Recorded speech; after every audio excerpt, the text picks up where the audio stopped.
भेट भयो आज हामी सिन्डिकेटको माझ हामी उभिछु तिम्रो बगलमा बिजी तिमी मोबाइलमा हेरेछु खिलेको यौवन नाम तिम्रो थाहा छैन तर मलाई परवाह छैन बोली केही रहेछौ है आँखाले केही बनिरहेछौ है बोलु त के भनेर डर पनि लाग्छ सोचेर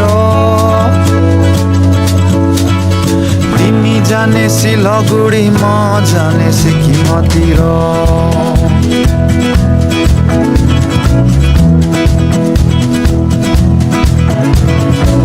खुसी छु है तिम्रै माझ भुले सारा संसार आज तिमी पनि मसँग नै जान भए कति रमाइलो हुने थियो भन्न त कस्तो यो मिलन हाम्रो 20 मिनटको सम्बन्ध हाम्रो पाएर पनि नपाए जस्तो चिनेर पनि नचिने जस्तो जिन्दगी यस्तै नै हो र आफ्नै बाटो त जानु छँदै